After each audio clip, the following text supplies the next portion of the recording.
The evening ritual, the dust kicked up by Jake's boots settled slowly in the still evening air as he approached the weathered gate. Painted white once upon a time, it now bore the scars of countless prairie winters and scorching summers, its surface a patchwork of rust and faded wood.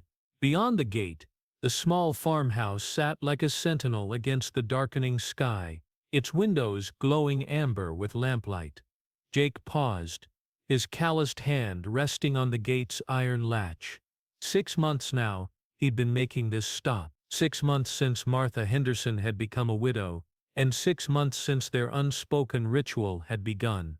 The sun hung low on the horizon, painting the endless grassland in shades of gold and crimson. It was the time of day when the world seemed to hold its breath, caught between day and night, between solitude and companionship. The gate creaked as it swung open, a sound that had become as familiar to him as the lowing of his cattle or the whistle of wind through the barn eaves. His boots crunched on the gravel path that led to Martha's front porch, where 2 weathered wooden chairs sat waiting.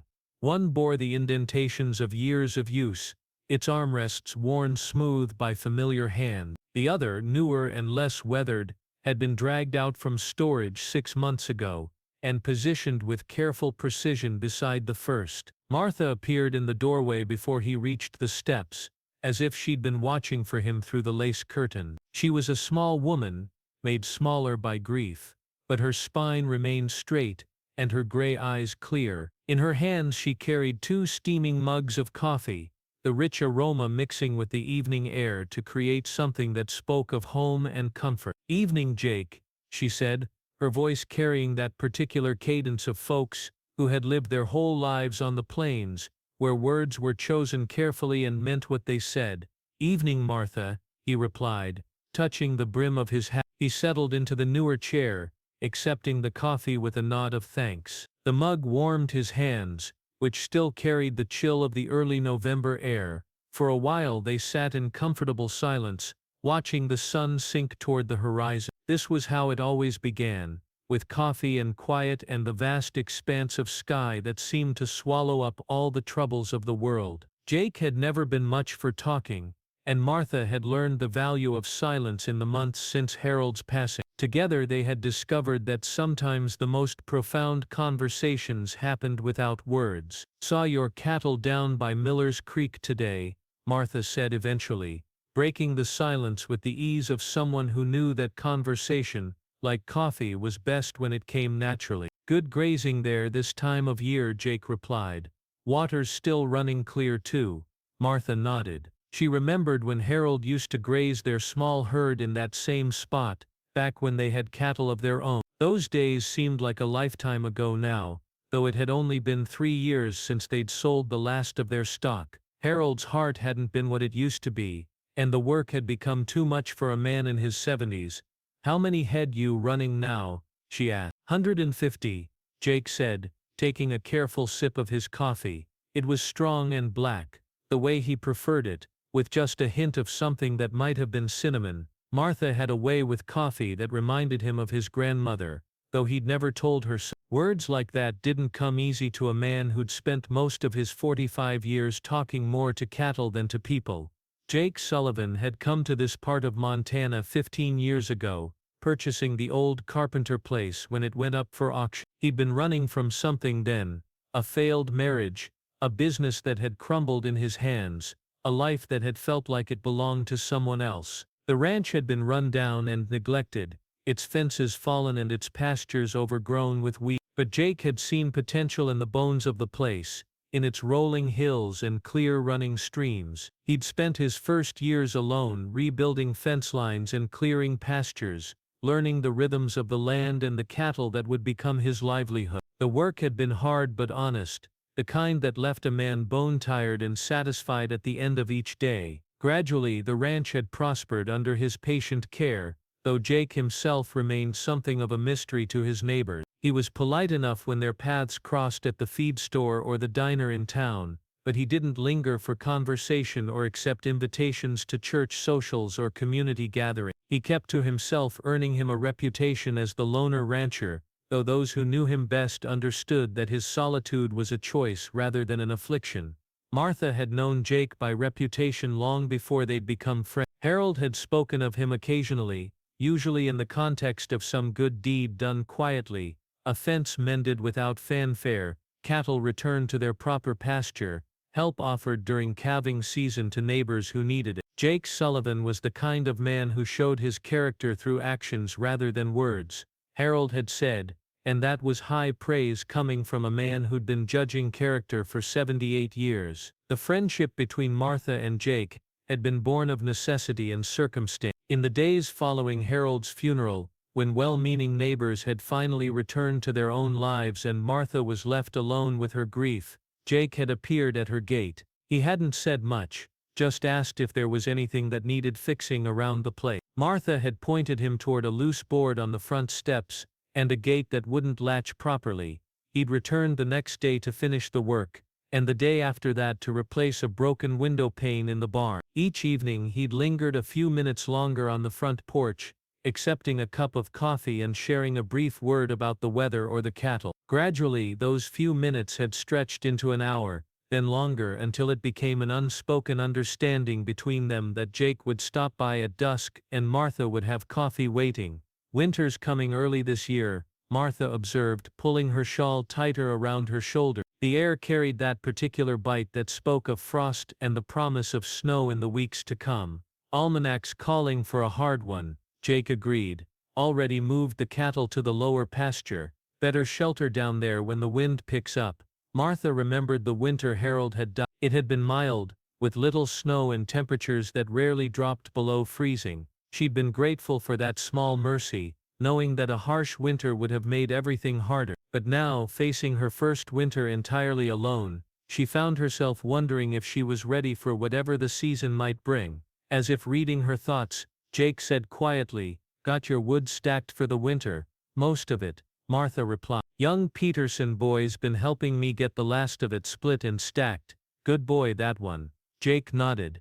He knew Tommy Peterson, a gangly 17-year-old who helped out around various ranches during the summer months. The boy was earnest and hard-working, though he lacked the steady presence of an older man. Jake made a mental note to check on Martha's wood supply himself, just to be certain she'd have enough to last through the cold months. The sun had disappeared behind the horizon now, leaving only a faint orange glow in the western sky. Stars were beginning to appear, faint at first, but growing brighter as the darkness deepened. The air was still and cold, carrying the scent of wood smoke from Martha's chimney and the distant sound of cattle settling for the night. "Harold used to say that this was his favorite time of day," Martha said softly. "When the work was done and the world got quiet, he'd sit right here in this chair and smoke his pipe, watching the stars come out." Jake had heard stories about Harold Henderson over the years. He'd been a good man by all accounts, the kind of neighbor who'd give you the shirt off his back if you needed. He'd worked his small ranch with dedication and integrity, raised 3 children who'd all moved away to chase opportunities in bigger cities, and loved his wife with the kind of devotion that had become rare in a world that seemed to change faster with each passing year. "He was a fortunate man," Jake said simply. Martha smiled, the first real smile Jake had seen from her in weeks. "I'll tell him you said so, next time I visit the cemetery." The mention of the cemetery didn't bring the awkward silence that such references often did. Jake had learned that Martha found comfort in talking about Harold, in keeping his memory alive through stories and shared recollections. It was her way of grieving, and Jake respected it even if he didn't fully understand it. "Tell me about your cattle," Martha said, changing the subject with the grace of someone who understood the ebb and flow of conversation. "The new ones you bought last spring." Jake settled back in his chair, pleased to talk about something he knew well. "Angus mostly, with a few Herefords mixed in. Good bloodlines, all of them. The Angus bull I bought from the Morrison place is throwing strong calves, should have a good calf crop come spring." Martha listened as Jake talked about breeding schedules and grazing rotations, about the challenges of managing a herd through the changing seasons. She understood more than most people realized about ranch. She'd lived it for 43 years as Harold's wife, had helped with calving and branding and all the countless tasks that kept a ranch running, but she enjoyed hearing Jake's perspective, appreciated the quiet passion in his voice when he talked about his cattle and his land. "You thinking of expanding?" she asked. Jake considered the question. "Maybe. There's some good grazing land that might come available if old Peterson decides to sell, but I'm not sure I want to get much bigger. Gets harder to know your cattle when you've got too many of them." This was something Martha understood completely. Harold had always kept his herd small enough that he could recognize individual animals, could tell you which cow was the best mother and which steer was likely to cause trouble. There was something to be said for farming and ranching on a scale that remained human, where the work was about more than just profit margins and efficiency. Harold always said the same thing, Martha said. He knew every cow by sight, could tell you their lineage going back 3 generations. "That's the way it should be," Jake said. As the evening progressed, their conversation meandered through familiar territory, the weather, the cattle, the small dramas of rural life that connected them to their neighbors and their community. They talked about the Hendersons' youngest daughter, who was expecting her first child, and about the new family that had moved into the old Miller place. They discussed the prospects for next year's hay crop, and the ongoing debate about whether the county should pave the gravel road that ran past both their properties. These conversations had become precious to both of them, though neither would have described them in such terms. For Jake, they represented a connection to another human being that he'd thought he no longer needed or wanted. For Martha, they were a lifeline that kept her tethered to the world of the living, a reminder that her life hadn't ended with Harold's death. "Jake," Martha said as the evening grew later, "I want to thank you." He shifted uncomfortably in his chair. Gratitude, like most emotions, made him uneasy. "No need for that." "Yes, there is," Martha insisted gently. "These evenings, they mean more to me than you might realize." Jake studied his coffee mug, searching for words that didn't come easily. "They mean something to me too," he said finally. It was as close to a declaration of friendship as either of them was likely to make, and Martha understood it as such. She reached over and briefly touched his arm, a gesture of warmth and acceptance that spoke volumes. The night air had grown truly cold now, and Martha pulled her shawl closer around her shoulders. "I should probably head inside," she said reluctantly. Jake nodded and stood, draining the last of his coffee. "I'll just check that gate latch before I go," he said. It had become part of their ritual. Jake would perform some small maintenance task before leaving, as if to justify his presence or to ensure that Martha was secure for the night. "You don't need to do that," Martha protested, though they both knew she didn't mean it. "Won't take but a minute," Jake replied. Martha went inside to wash the coffee mugs and bank the fire for the night, while Jake examined the gate in the pale light of the rising moon. The latch was working fine, but he tightened a loose screw and tested the hinges, finding small ways to be useful. These little repairs and adjustments had become important to him, a way of showing care that didn't require words or explanation. When he returned to the porch, Martha was waiting in the doorway. "Same time tomorrow?" she asked, though she already knew the answer. "If it suits you," Jake replied, settling his hat on his head. "It suits me just fine." Jake touched the brim of his hat in farewell and walked back down the gravel path. Martha watched from the doorway until his truck's taillights disappeared around the bend in the road, then went inside and locked the door behind her. In the kitchen, she set up the coffee pot for the next evening, and arranged 2 clean mugs on the counter. The ritual of preparation had become almost as important as the visit itself, a way of looking forward rather than back, of having something to anticipate in the long hours between dusk and dawn. Jake drove the familiar road back to his ranch, his headlights cutting through the darkness. The cab of his truck still held the faint aroma of Martha's coffee, and he found himself thinking about their conversation, about the comfortable rhythm they'd established over the past month. He'd never expected to find friendship in his middle age, had long ago accepted that he was meant to be alone, but Martha's quiet presence had become something he looked forward to, a bright spot in his carefully ordered day. Back at his ranch, Jake went through his evening routine, checking on the cattle, securing the barn, making sure all was well before heading inside.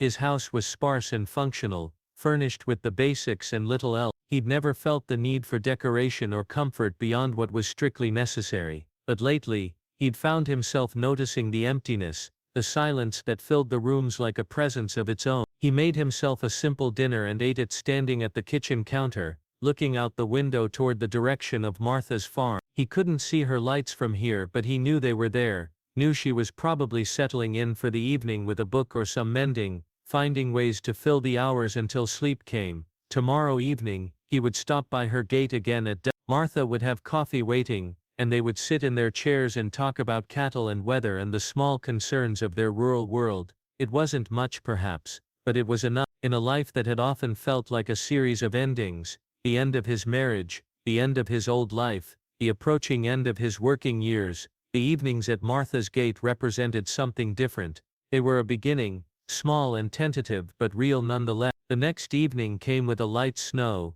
the first of the season. Jake arrived at Martha's gate to find her already on the porch, coffee steaming in the cold air. She'd added a blanket to her chair and had another waiting for him. "Thought you might not come in this weather," she said as he settled into his chair. "Takes more than a little snow to keep me away," Jake replied, accepting the blanket gratefully. They sat in comfortable silence, watching the snowflakes drift down in the lamplight from Martha's window. The world seemed muffled and peaceful, wrapped in winter's quiet embrace. In the distance, a coyote called to its pack, a wild sound that spoke of the vast loneliness of the plain. But here on Martha's porch, with coffee warming their hands and blankets protecting them from the cold, neither Jake nor Martha felt lonely. They had found something rare and precious in their friendship, two people who understood that sometimes the best company came from someone who knew the value of silence, who could sit beside you and ask nothing more than your presence in return. The snow continued to fall, and their evening ritual continued unchanged, a small light of human connection burning steady against the winter darkness. As winter deepened, their friendship grew stronger through the shared adversity of harsh weather and long nights. Jake began arriving earlier on the coldest evenings, helping Martha bring in firewood or check that her pipes wouldn't freeze. She in turn started preparing heartier fare, thick stew that steamed in bowls balanced on their laps, fresh bread that filled the cold air with warmth and the promise of sustenance. One particularly brutal evening in January, when the wind howled across the plains with the fury of a living thing, Jake found Martha struggling with a section of roof that had been damaged by ice. Without a word he climbed onto the slippery surface, his boots finding purchase on the frost-covered shingles. Martha held the ladder steady below, calling out warnings about the treacherous patches of ice. "Careful up there," she shouted over the wind. Harold fell off this same roof 20 years ago. Took him 3 weeks to stop limping. Jake worked quickly, securing the loose shingles with nails he'd brought from his truck. The cold bit through his gloves, making his fingers clumsy, but he persisted until the repair was complete. When he climbed down, Martha was waiting with a thermos of hot coffee spiked with something that burned pleasantly going down. "Medicinal purposes," she said with a wink that reminded Jake she hadn't always been a grieving widow. Once she'd been a young woman who danced at barn raisings and laughed at her husband's jokes. That night, they sat inside by Martha's fireplace for the first time, the pretense of the porch chairs abandoned in favor of warmth and comfort. The living room bore the accumulated memories of 43 years of marriage, photographs of children and grandchildren, Harold's reading glasses still folded on the side table, a quilt that Martha's mother had sewn spread across the back of the sofa. "This feels different," Martha said, voicing what they both were thinking. Jake nodded, understanding that crossing the threshold from porch to parlor marked a new chapter in their friendship. He studied the photographs on the mantelpiece, Harold as a young man in his army uniform, Martha in her wedding dress, 3 children at various stages of growing up. "Good-looking family," he said. Martha's eyes grew soft. "Harold always said our greatest achievement wasn't the ranch or the cattle, it was raising 3 children who turned out to be decent human beings." As spring approached, Jake noticed changes in Martha that went beyond the season's renewal. She laughed more freely, spoke with increasing confidence about plans for her garden, mentioned the possibility of getting a few chickens again. The brittle fragility that had marked her early widowhood was giving way to something more resilient. "I've been thinking," she said one evening as they watched the sunset paint the sky in brilliant oranges and purples, "maybe it's time I learned to drive Harold's old truck. Can't rely on neighbors for everything forever." Jake suppressed a smile. Martha had been driving that truck for years, but Harold had always handled the mechanical aspects, the maintenance, the repairs, the understanding of what each strange noise might mean. Learning to truly own her independence would be Martha's next step forward. "I could teach you what Harold used to handle," Jake offered. "Basic maintenance, how to check the oil, change a tire." Martha beamed. "I'd appreciate that, Jake. I surely would." Their evening ritual had evolved into something neither had expected when it began, not just companionship, but genuine partnership in facing whatever challenges their rural lives might bring.